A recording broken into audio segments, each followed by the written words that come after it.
এবং অনেক আমাদের বেকার যারা ছিল তাদেরকে বিভিন্ন দেশে, ওই যে আমরা বলি না প্রবাসী,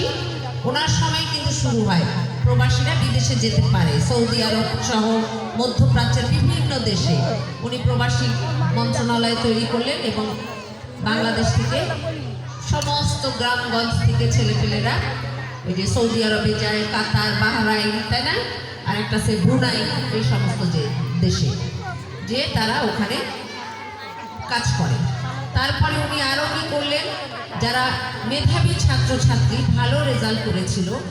তাদেরকে সবাইকে সারা বাংলাদেশ থেকে সবচেয়ে ভালো রেজাল্ট করা যারা সেই সমস্ত ছাত্রছাত্রীদেরকে নিয়ে একটা জাহাজে করে সমুদ্রে বেড়াতে নিয়ে গিয়েছিল। মেধাবী ছাত্র যারা পড়াশোনায় ভালো, তখন তো বোর্ডে ভালো রেজাল্ট আলাদা করে মূল্যায়ন হতো, এখন যেমন জিপিএ, তখন তো জিপিএ ছিল না। তো সেই সমস্ত ছাত্রছাত্রীদেরকে নিয়ে উনি হিজবুল বাহার বলে একটা জাহাজে করে সমুদ্রে নিয়ে গিয়েছিলেন এবং সমুদ্রের সামনে দাঁড়িয়ে উনি মানে হাত উঠিয়ে বলেছিলেন, এই দেখো এই বিশাল সমুদ্র, এই সমুদ্র আমার, এই সমুদ্রের পানি আমার, এই সমুদ্রের তলায় যা আছে সেগুলো আমার, এগুলো আমাদের ভবিষ্যৎ। তোমরা যারা পড়াশোনা শিখে জ্ঞান অর্জন করবে, তোমরা দক্ষ হবে, তোমরা বিভিন্ন জায়গায় ঢুকে যাবে কাজ করতে, তোমরাই তখন এই সম্পদ কাজে লাগিয়ে আমাদের দেশটাকে উন্নত করবে। ওনার ওই হিজবুল বাহারের ছাত্রছাত্রী যারা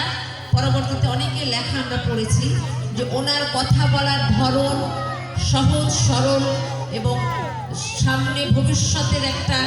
রূপকল্প উনি তুলে ধরছেন। ছাত্রছাত্রীরা সবাই ফিদা হয়ে গেল, মানে প্রেসিডেন্ট জিয়া সবার